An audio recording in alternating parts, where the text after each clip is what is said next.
Good morning student, 6th class. चलो, विज्ञान विषय में एक बार फिर से स्वागत है आपका विज्ञान विषय की क्लास में। और विज्ञान विषय में पार्ट 8 को आगे बढ़ाते हैं हम लोग बच्चों। शरीर में गति, ठीक है। शरीर में गति में हम लोग काफ़ी कुछ पढ़ चुके हैं इस लेसन में और लगभग पूरा होने जा रहा है ये लेसन।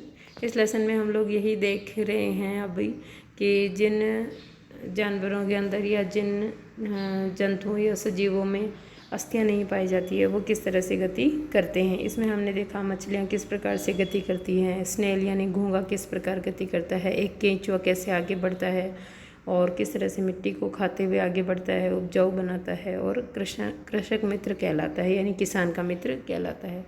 इसी के अंदर हम लोग आगे बढ़ते हैं और अगला जो जीव है वो देखेंगे कि सर्प यानी सांप कैसे चलते हैं या कैसे गति करते हैं। क्या आपने सांप को फिसलते हुए आगे बढ़ते हुए देखा है? क्या यह सीधा चलता है? चित्र 8.25 में देखेंगे हम लोग। आप सब जानते हो बच्चों, सांप जो है वो सीधा नहीं चलता है, स्ट्रेट लाइन में नहीं चल सकता है सांप। सर्प का मेरुदंड लंबा होता है। मेरुदंड कैसा होता है? लंबा होता है। शरीर की पेशियाँ क्षीण यानी कमज़ोर और असंख्य होती है, संख्या में बहुत होती है लेकिन कमज़ोर होती है। वे परस्पर जुड़ी होती हैं चाहे वे दूर ही क्यों ना हो। अब दूर दूर स्थित होंगी ना तब भी ये जुड़ी हुई होंगी। ये जो पेशियाँ हैं वो परस्पर आपस में एक दूसरे से जुड़ी होंगी चाहे इनके बीच में कितना भी गैप हो। पेशियाँ मेरुदंड, पसलियों एवं त्वचा को भी एक दूसरे से जोड़ती है। ये जो पेशियाँ हैं, पेशी मेरुदंड को, पसली को और स्किन जो होती है सांप की त्वचा को भी एक दूसरे से जोड़ती है। सर्प का शरीर अनेक वलय में मुड़ा होता है। वलय मतलब अनेक घुमाव होते हैं उसके शरीर में। इसी प्रकार सर्प यानी सांप का प्रत्येक वलय उसे आगे की ओर धकेलता है। इसका शरीर अनेक वलय बनाता है। अनेक वलय बनाता है मतलब इसे रिंग्स बनाता है, ठीक है, या घेरे बनाता है, या फिर कह सकते हैं कि घुमाव बनाता है। वलय उसे आगे की ओर धकेलता है। इसका शरीर अनेक वलय बनाता है और प्रत्येक वलय आगे को धक्का देता है। प्रत्येक वलय जो है वो सांप के शरीर को पुश करता है, किधर? आगे की साइड धक्का देता है। इस कारण सर्प जो है, ये देखो वलय किस तरह से, ये जो घुमाव बने हुए ना बच्चों, इनको ही वलय कहते हैं। ये देखिए आप, ये घुमाव है ना, यही वलय है। तो ये वलय जो है इसको आगे की तरफ धकेलते हैं और इस प्रकार सर्प जो है बहुत तेज़ गति से आगे की ओर चलता है, परंतु सरल रेखा में नहीं चल सकता। सांप जो है वो कभी भी सीधा नहीं चल सकता, वो वलय बनाता हुआ ही चलेगा, घूमता हुआ ही चलेगा। हमने विभिन्न जंतुओं को गति प्रदान करने वाली अस्थियों एवं पेशियों के विषय में जानकारी प्राप्त की। देखा आपने किस तरह से पेशियाँ जो है और अस्थियाँ हैं वो मिलकर के गति प्रदान करती है जीवों को। पहेली एवं बूझों के पिटारे में विभिन्न जंतुओं की गति से संबंधित अनेक प्रश्न हैं, यानी पहेली और बूझो अभी भी जानना चाहते हैं इन गतियों के बारे में।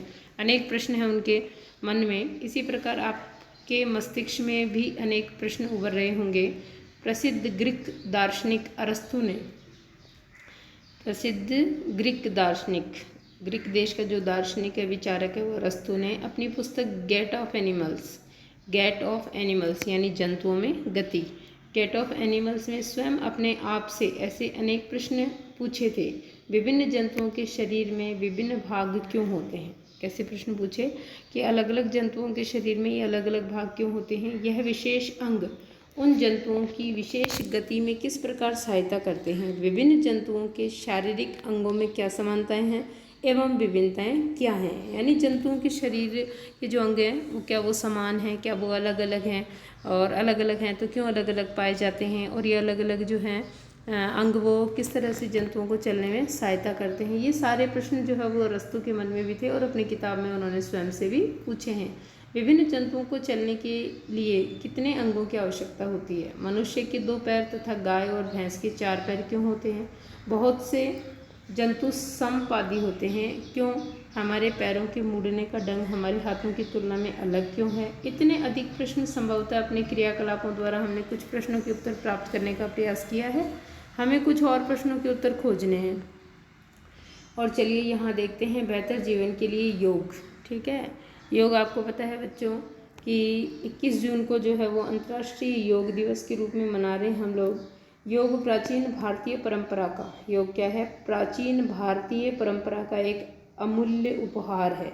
संयुक्त राष्ट्र द्वारा 21 जून को अंतर्राष्ट्रीय योग दिवस के रूप में घोषित किया गया है। योग व्यक्ति को स्वस्थ रखता है। यह मेरुदंड को सीधा रखने में मदद करता है, जिससे आप सीधे बैठते हैं झुककर नहीं। योग की कई मुद्राएं ऐसी हैं जिसमें आप स्वयं का वजन उठाते हैं, जिससे अस्थियां मजबूत होती हैं और ऑस्टियोपोरोसिस से बचाती हैं। ऑस्टियोपोरोसिस हड्डियों का एक रोग है। यह जोड़ों के दर्द को कम करती है, जो अधिकतर बुजुर्गों में देखा जाता है। इससे शरीर की सभी मांसपेशियां सक्रिय रहती हैं। इससे हृदय भी स्वस्थ रहता है, जिससे वह अधिक दक्षता से कार्य करता है। कुछ योग आसन ऐसे हैं जिसे एक प्रशिक्षित व्यक्ति की देखरेख में ही किया जाना चाहिए। यानी योग के कुछ आसन ऐसे हैं बच्चों जिनको कराने के लिए आपको एक प्रशिक्षित व्यक्ति यानी उन आसनों के बारे में अच्छी तरह से जानने वाला व्यक्ति होना चाहिए। अन्यथा हम लोगों को पूरी जानकारी नहीं है उन योगासनों की। अगर हम लोग वो करते हैं बिना किसी की देख रेख के तो हमें चोट लग सकती है या हमारी कोई हड्डी जो है वो डैमेज हो सकती है। परंतु ये कुल मिलाकर आप जान लीजिए कि योग जो है वो स्वस्थ और हेल्दी रहने के लिए जो बहुत ज़रूरी है। योग ही ऐसी चीज़ है जो लगभग 90% बीमारियों को भगा देता है। एवं हमें ये कहना चाहिए कि जो योग के आदी होते हैं, डेली योग करते हैं, योग के माध्यम से ये जो क्रियाकलाप या एक्सरसाइज करते हैं, शारीरिक व्यायाम करते हैं, उनको बीमारियां बहुत कम होती है और वो स्वस्थ फिट रहते हैं, सक्रिय रहते हैं, पूरे दिन आलस से भाग जाता है उनका। तो बच्चों आप सब जानते हो कि 21 जून को जो है हमारे देश में अंतर्राष्ट्रीय योग दिवस के रूप में हम इसको मना रहे हैं। तो योग जो हमारी दिनचर्या में शामिल होना चाहिए और हम सबको भी जो है हमारे योग्य जो योगासन हैं जो आप बच्चों के करने योग्य हैं वो करने चाहिए अवश्य ही। ओके स्टूडेंट्स, ये आपका पाठ यहाँ पर पूरा हो गया है। प्रश्नोत्तर करेंगे कल। यहाँ से आपको देखो एक प्रश्न तो ये बनता है कि अंतर्राष्ट्रीय योग दिवस जो है वो कौन सी तिथि को मनाया जाता है, ये करना आपको। इसके अलावा सर्प जो है वो किस तरह से गति करता है, ये करना है। ठीक है, ये 2 प्रश्न आपको यहाँ से करने हैं और सांप का ये चित्र बनाना है। Okay students.